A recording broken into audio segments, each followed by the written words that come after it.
Hey there, my name's Lydia. I'm 30 years old. I found out that my husband was cheating on me in the most bizarre way, and today I want to share my story with you. Let me begin by telling you about how I even met my now ex-husband. My ex-husband, Darren, and I met through work. The companies we worked for were working on a big project together, and that's how we met. We were both part of the team that undertook the project, and we got to talking. We quickly realized we had a lot more in common, and as the months passed, I found myself getting more and more attracted to him. What was most attractive about Darren was his work ethic at that time. He was a real go-getter and did not stop working hard until he completed his task. I liked that. And so after we were done with the project, I asked him out. One date turned into two, and then two to three. And before I knew it, we were in a relationship. Darren remained a charming, hardworking man for the 3 years that we dated. He made sure to always take care of me and always encouraged me to work towards a better future. We moved in after dating for 2 years, and at the end of our third year together, Darren proposed to me. I was over the moon about it and was super excited to marry him. At that time, I envisioned us living comfortable and successful lives. Boy, was I wrong. About a year after we got married, Darren's company began letting people go, and unfortunately, he was one of them. Darren was beyond upset that his company let him go, and honestly, so was I. He was one of the best employees that the company had, and it was super upsetting to see Darren so low. However, the two of us decided that it would be best for Darren to take 3 to 4 months off of work to recuperate from the loss of a job and find his motivation to work again. At that point, I was the only one paying for everything. Darren had money saved up, but by the time we hit the 4th month, his savings were barely there. While I didn't have an issue picking up the bills, the biggest one being the mortgage on the house that I had purchased before Darren and I got together, I did have an issue with Darren lounging around at home all day and doing nothing but playing his video games. Darren would promise me every day that he'd look for a job, but he never did. And even when he did it, he only did it initially after the 3 to 4 months were up. He got rejected by a few companies, and that was it. He gave up. Since I was the only earning member and I didn't earn enough to support the two of us, I had to pick up extra hours at the office. And then when I would get back home, I'd have to do the household chores too. I was almost always too exhausted to do anything else. I tried to talk to Darren about it, but he would always tell me that I did the chores better than he did, which may have been true, but I would have still appreciated him doing something. One day, my tiredness and frustration all came to a head. I had just returned home from a long day at work, and Darren greeted me with a snarky, "Why were you late?" His tone made me so mad, I couldn't help but snap. "Why were you so late?" "I was working." "Why do you work so much? You're barely at home anymore." "Are you serious?" "Whoa, no need to get snappy. I was just feeling hungry and I wanted to have dinner with you. You took a long time to come, and now it's going to take a while for you to cook too. I'm sorry for just asking." "You didn't make anything for us to eat at all?" You know I can't cook." "You couldn't have ordered something at least?" "I didn't know what you'd want to eat." "You have got to be kidding me right now." "Why are you getting so worked up?" "Because all you ever do all day is sit around and play your stupid video games." "What else do you expect me to do?" "Darren, you don't have a job. The least you could do was help around the house by, I don't know, doing the dishes or the laundry or even cooking us a simple meal." "You know I'm horrible at that stuff." "I have seen you watch a 3-hour YouTube video on how to fix your PS5. I think you can learn how to do the basic chores." "But I could never do it as good as you." "I'm not asking for good. I'm only asking that you contribute something to this relationship. If you can't do that, then you need to find a job because I'm exhausted. I cannot keep working these hours and then also come home to do more work. Do you really think that I'm not trying to get a job? Of course I do. I've not seen you apply to a single job since May, and it's been 9 months now. I have applied to plenty of jobs. Oh, really? Then why haven't I heard anything about an interview? None of them responded. If you'd been religiously applying to a lot of jobs these last 9 months, you're telling me that not a single one of them has responded to you? Are you accusing me of lying to you? Maybe I am. Why don't you prove me wrong? I don't have to prove squat to you. As my wife, you're supposed to have absolute trust in me. Oh, yeah? Then as my husband, you're supposed to help me pay the bills. You're impossible. Why do you always have to have a problem with everything, and why do you always have to nag me? Because unless I nag you, you never get anything done. I feel like I'm your mother with the way that I have to constantly tell you to get things done. Do you not think that it's getting exhausting for me too? Maybe if you stopped nagging me so much, you wouldn't be that exhausted. You know what? You're right. I'm going to stop nagging you. I can't spend the night here. I'm going. Figure your own dinner out. I was honestly fuming. I couldn't stand the entitled behavior and I needed space to breathe. So I went over to my best friend Megan's house and I stayed with her for a few days after that. Darren tried his best to get in contact with me and eventually I gave in. After a long talk, Darren promised me that he would be more helpful around the house and that he would start looking for more jobs. That promise of his lasted 2 months. After that, my sister came back into my life. Now, let me tell you a little bit about my sister Lara. Lara and I never had a close relationship. She was always mean to me, and even though she was younger, I was kind of terrified of her. Nothing made me happier than to move out of my parents' home because that meant living away from her. After I moved out, I barely ever spoke to her or even saw her. She didn't even attend my wedding, but I was happy with that. But then she showed up at my house unannounced one day. She told me that she had been doing some self-reflection and that she was sorry for the way she treated me before. I forgave her and we began to repair our relationship. But more than her and I bonding, Darren and Lara quickly became the best of friends. Both of them loved the same video games and Lara would often come over every day to play them with him. It didn't seem strange to me at all at the time. To me, it was a good thing because my sister and husband were getting along really well. Plus, she and I were beginning to get very close too, since she almost practically lived at my house. Anyway, for the next year or so, all three of us spent a lot of time together, and as much as I wanted to be happy about it, I couldn't bring myself to be. Keep in mind that Darren was still very unemployed at this point. Whenever I would bring it up, Lara would shut me down and tell me that Darren was going through a rough patch. Of course, it peeved me that she was taking his side, but I didn't mind because he was at least not taunting me with remarks about me being late. The house was almost always a mess because Darren and Lara would eat like pigs and toss food wrappers all around and then never clean up after themselves. I was now tasked with cleaning up after 2 people instead of 1. I was reaching my breaking point. So I called my best friend Megan and asked her if she was free to meet me one weekend. I knew I needed to get away from Darren and Lara and talk about what I was feeling. Megan agreed to meet me the following weekend, and I was happy to finally meet someone other than my husband and sister. However, on my way to the cafe where I was supposed to meet Megan, I ended up getting a flat tire. I almost broke down crying right there, but I gathered myself together and got out. I tried to change the tire, but I couldn't figure out how to set the jack up.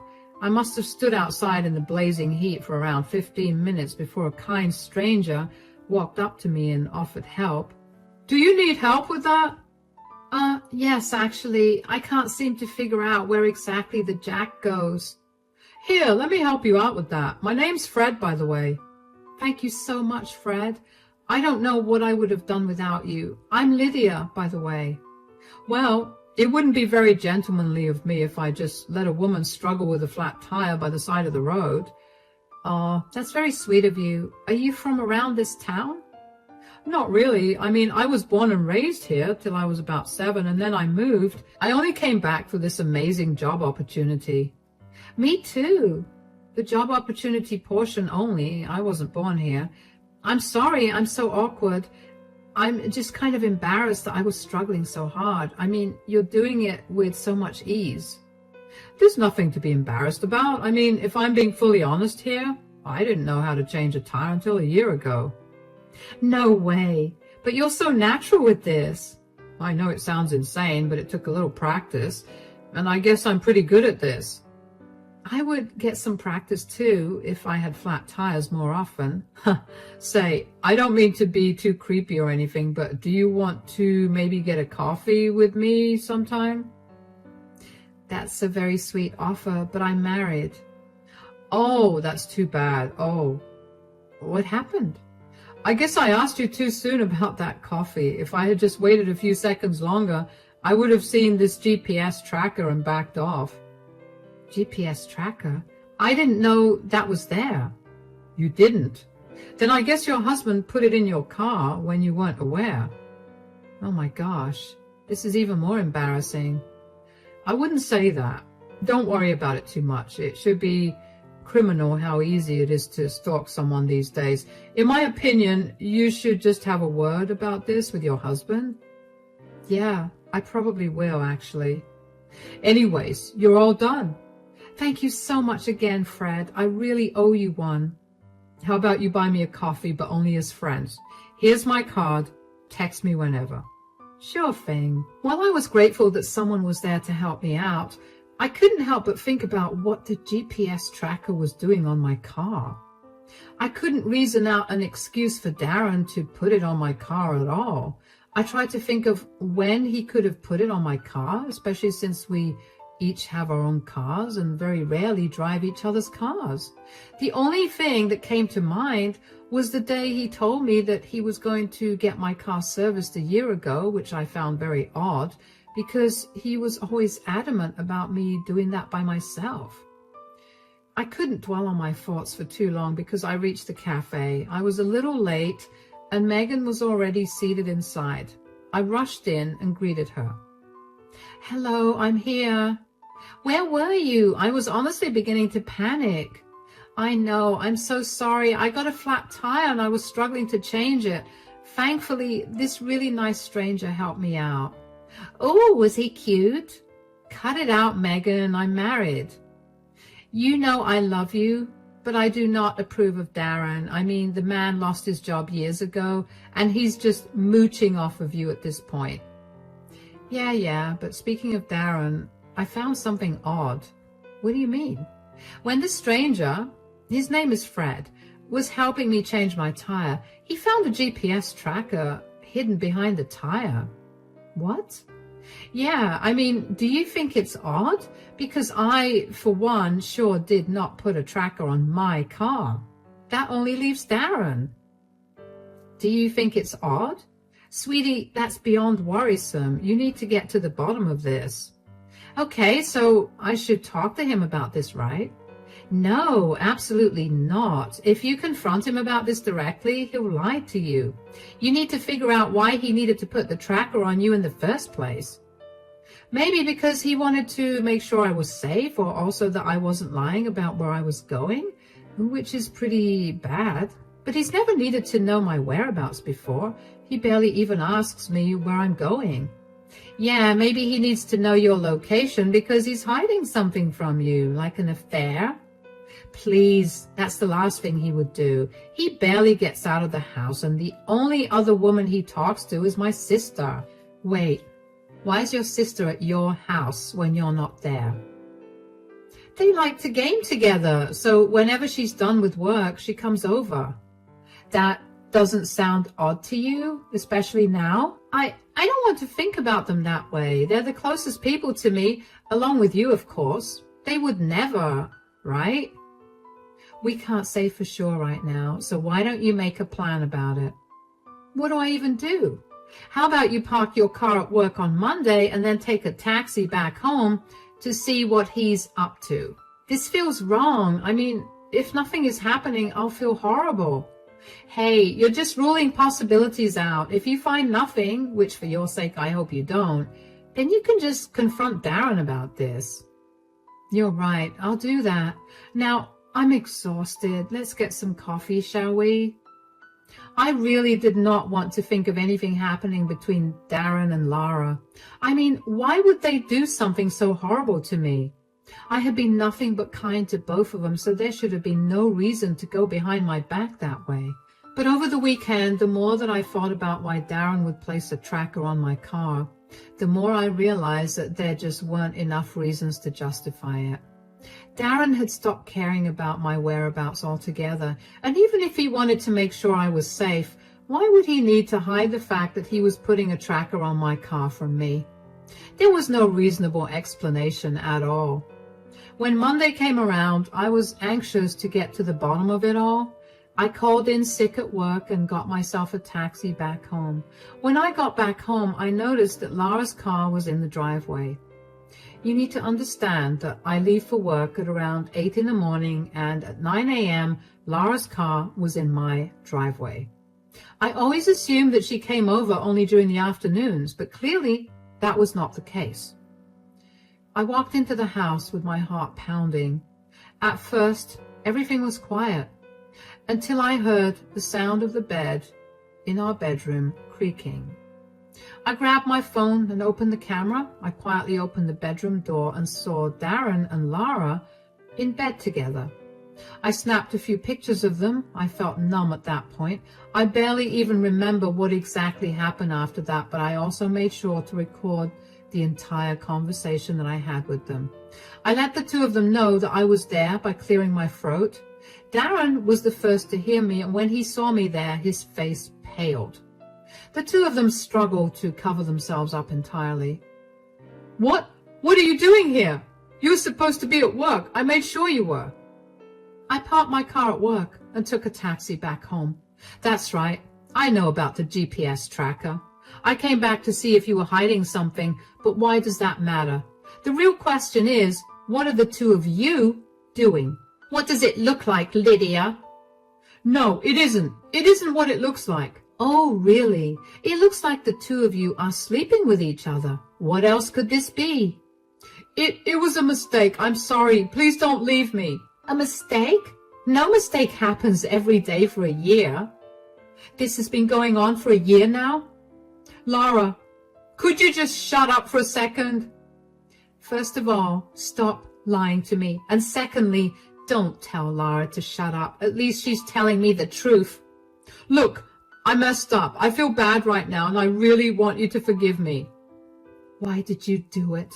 What did I not do for you to cheat on me? You're perfect. It's not you. It's me. I swear. I just was alone all day at home, and I had no one to talk to. When Lara came back, it felt nice. I felt heard and seen again. You know, you'd have had me around a lot more if you'd just gotten a job.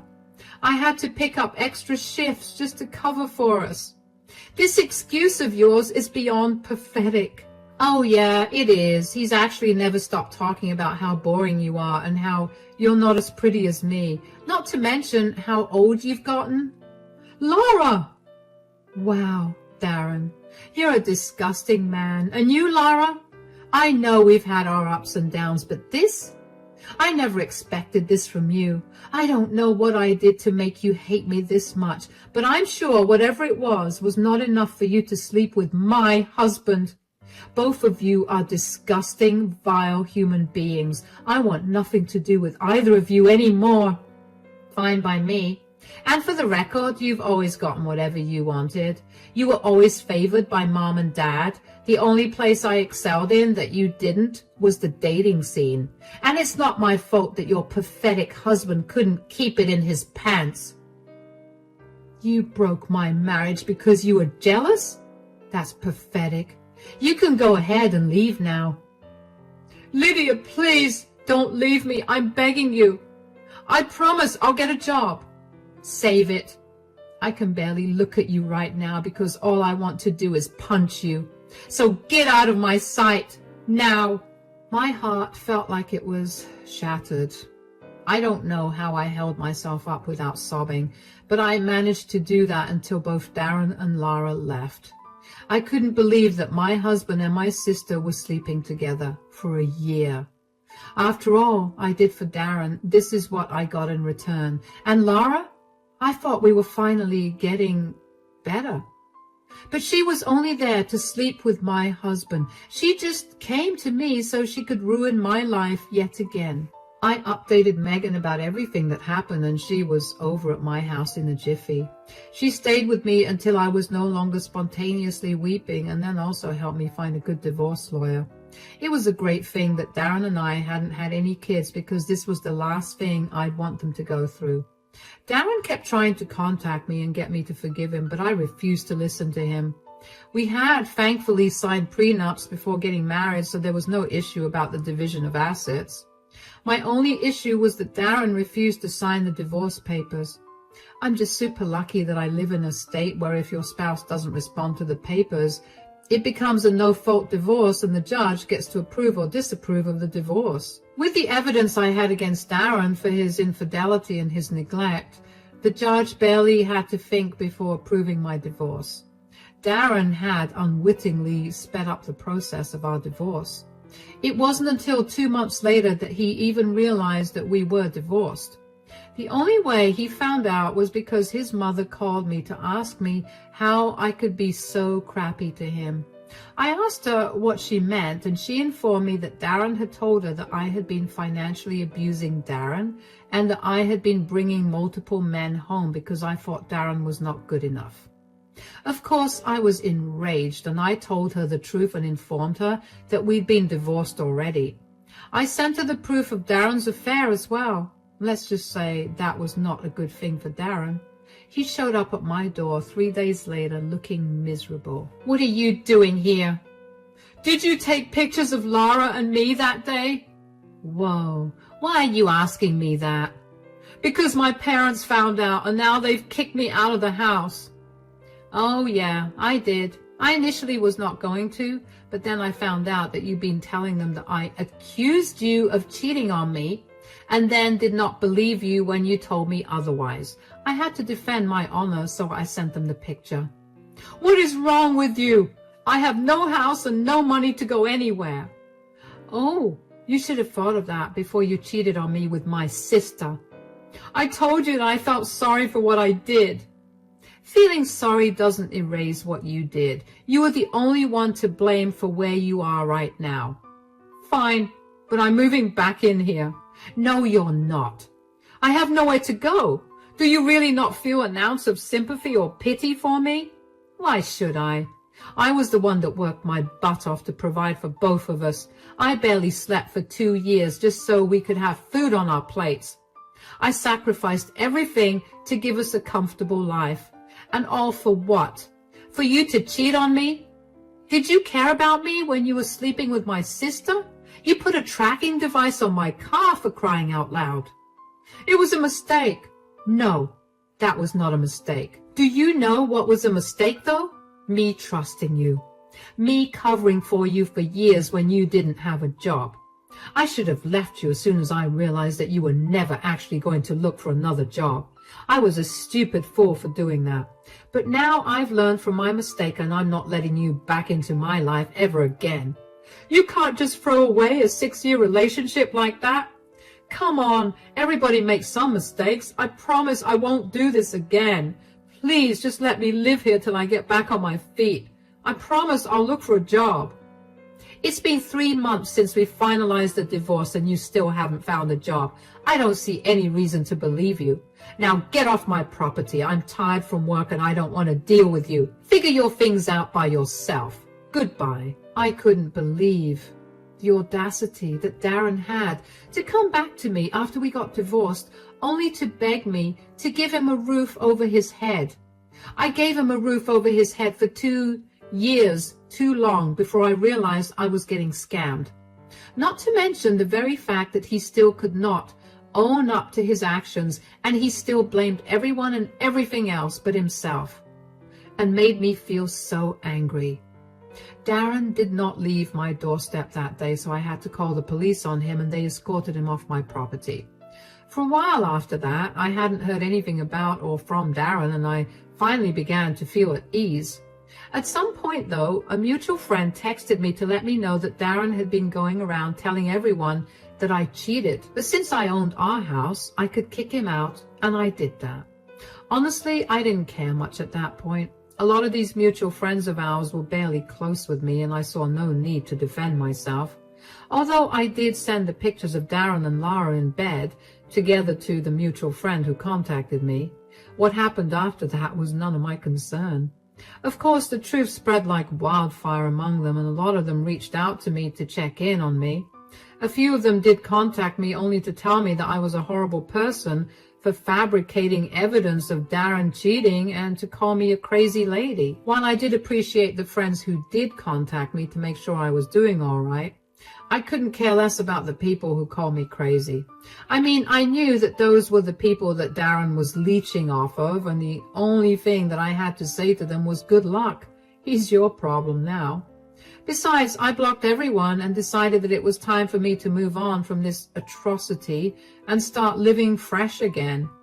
I focused on getting better after the whole thing. I never realized how much I'd been on edge since the divorce started and ended, and how tired I was in general from having to deal with Darren.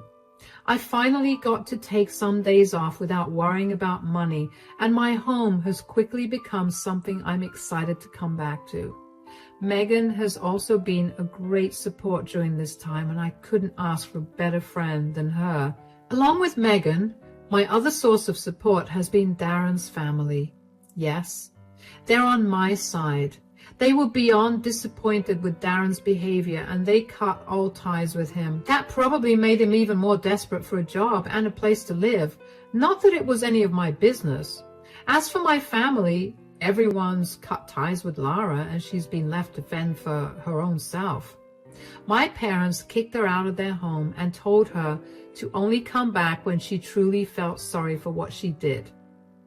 It's been a few months, and they're yet to hear anything from her. Once again, I couldn't care less about her. As far as I'm concerned, she's dead to me. On a kind of unrelated note, though, I did eventually give the stranger who helped me out with my tire, Fred, a call, and we met up over coffee. I'm not yet ready to date anyone, but that was a nice start. Life has been slowly going back to normal, and I can't wait to recover from all the exhaustion of the last few years. Once I'm all energized again, I'm going to give my life my best shot. Cheers!